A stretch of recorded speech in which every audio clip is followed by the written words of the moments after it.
Verton ganha minutos com Tite no jogo do Flamengo contra o Cruzeiro no Maracanã. Jogador é uma espécie de xodó da torcida rubro-negra na internet, que com frequência pede sua entrada nos jogos. Enfim saiu do banco.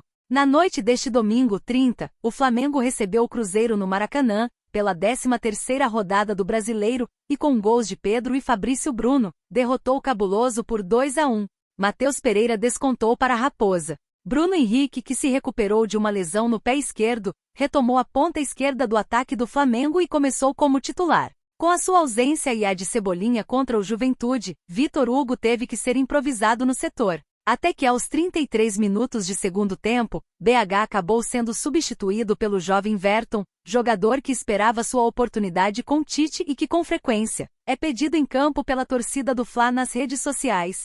Outras ocasiões em que foi útil. Na partida em si, nos 15 minutos finais, Verton teve uma participação comum. Ajudou os companheiros na marcação, chamou os adversários no drible com o intuito de ganhar tempo e foi solidário na defesa.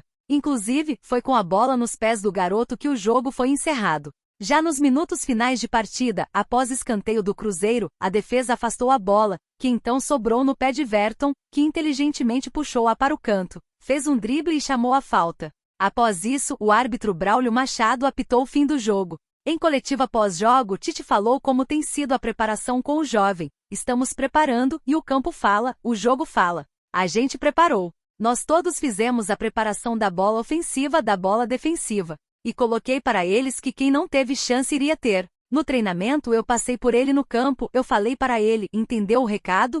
E ele falou, captei a visão, concluiu Tite. Oportunidade batendo na porta. Verton já é observado há tempos na base do Flamengo, e ganhou ainda mais destaque com a disputa da Copinha deste ano, onde participou com frequência com gols e assistências. No torneio que o Flamengo acabou caindo na semifinal justamente contra o Cruzeiro, Verton não pôde concluir a competição, pois voltou ao Rio de Janeiro para reforçar a equipe principal no Campeonato Carioca. Ainda neste ano, o nome do jogador foi especulado em clubes europeus, porém, Tite bancou a permanência do garoto e o manteve com o elenco principal do Fla.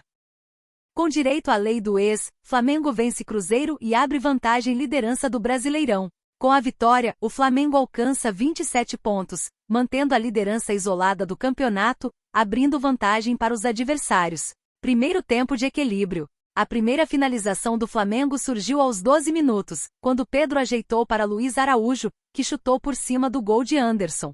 4 minutos depois, Fabrício Bruno interceptou a bola e passou para Gerson, que teve uma ótima atuação no jogo. Ele avançou e deu uma excelente assistência para Pedro, que abriu o placar. O Cruzeiro só conseguiu chegar com perigo aos 36 minutos, quando Arthur Gomes chutou e Rossi defendeu. No lance seguinte, William caiu na entrada da área do Flamengo, e a bola sobrou para Matheus Pereira, que finalizou no canto do goleiro rubro-negro, empatando a partida. Pouco depois, Gabriel Veron teve a chance da virada, mas chutou para fora. No último lance do primeiro tempo, Lucas Romero arriscou de longe, e Rossi defendeu, colocando a bola para escanteio. Segundo tempo de pressão do Flamengo. O Flamengo quase ampliou logo após o intervalo. Matheus Pereira cometeu um erro, Gerson aproveitou, mas Anderson defendeu em 2 tempos.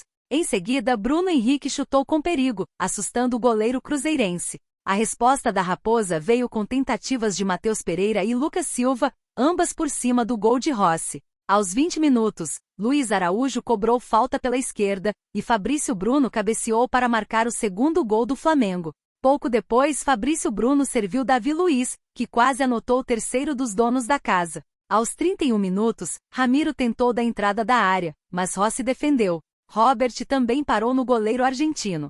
O Flamengo teve um pênalti marcado aos 38 minutos, após jogada entre Robert e Ayrton Lucas, mas o árbitro voltou atrás após revisar o lance no monitor. Matheus Pereira ainda arriscou de longe e quase surpreendeu Rossi. O Cruzeiro pressionou nos minutos finais, mas não conseguiu marcar. Como fica o Brasileirão?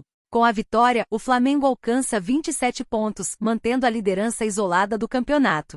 Já o Cruzeiro desce para a 7ª posição com 20 pontos, e tem um jogo a menos em comparação aos principais concorrentes. Na próxima quarta-feira, às 20 horas, horário de Brasília, o Cruzeiro enfrenta o Criciúma no estádio Heriberto Russi, em Santa Catarina. No mesmo dia, às 21h30, o Flamengo encara o Atlético Mineiro na Arena MRV, em Belo Horizonte. Ambas as partidas são válidas pela 14ª rodada do Brasileirão. Fabrício Bruno e Gerson são os melhores em vitória do líder Flamengo sobre o Cruzeiro pelo Brasileirão. Veja atuações. O Flamengo aproveitou a lei do ex para ampliar sua vantagem na liderança do Campeonato Brasileiro, com gols de Fabrício Bruno e Pedro. O Flamengo aproveitou a lei do ex para ampliar sua vantagem na liderança do Campeonato Brasileiro. Na noite deste domingo no Maracanã, a equipe comandada por Tite venceu o Cruzeiro por 2-1. Pedro abriu o placar para o rubro-negro, e Matheus Pereira empatou ainda no primeiro tempo. Na segunda etapa, Fabrício Bruno, formado na base do Cruzeiro, marcou o gol da vitória para o Flamengo. Os donos da casa ainda tiveram um pênalti marcado a seu favor, mas a decisão foi revertida após revisão do VAR no monitor. Veja como foram as atuações do time carioca. Veja as notas das atuações dos jogadores do Flamengo. Rossi, 6. Não comprometeu. O gol sofrido não foi sua culpa. Wesley, 6,5. Participou muito do jogo e teve uma excelente partida na fase defensiva. Fabrício Bruno, 9. Intercepção importante no lance do gol de Pedro e inteligência para gesticular para Luiz Araújo no lance em que marcou. Esteve muito bem no sistema defensivo.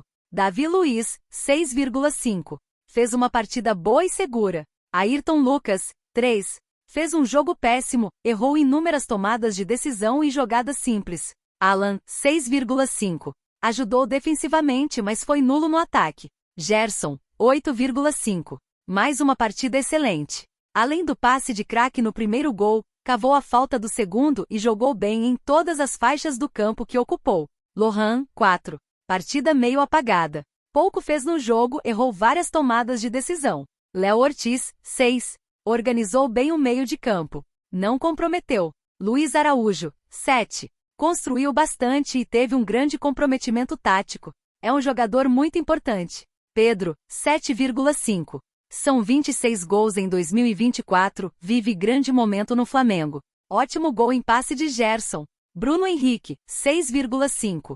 Mais um vez decisivo para o time. Não fez gol, mas se doou em campo. Verton, 6. Entrou no fim do jogo e mostrou muita entrega. Tite, 7,5. Escalou corretamente, dando fim às improvisações. Mas a entrada do improvisado Léo Ortiz melhorou o meio-campo em termos de ocupação. Em jogo equilibrado, o Flamengo derrota o Cruzeiro no Maracanã e se mantém na liderança do Brasileiro.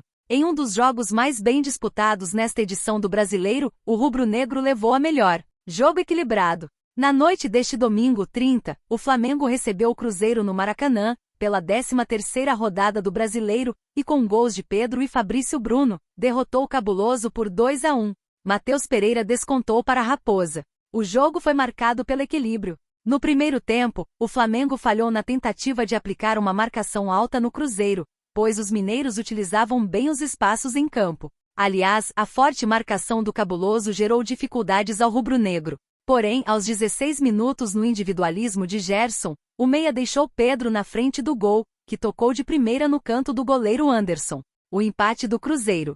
Ainda no primeiro tempo, o Cruzeiro reagiu. Matheus Pereira pegou um chute forte, rasteiro, de fora da área com o pé esquerdo e igualou a parada. Final do primeiro tempo, Flamengo 1-1 Cruzeiro. Na segunda etapa, logo de cara, um susto para os cruzeirenses. Matheus Pereira foi recuar a bola e deixou nos pés de Gerson, que sem ângulo, chutou para a defesa de Anderson. O Cruzeiro não ficou atrás e até arriscou algumas boas chegadas, criando bem mais oportunidades do que no primeiro tempo, com Seabra fazendo modificações no setor ofensivo. O gol decisivo. Mas quem definiu o jogo foi Fabrício Bruno.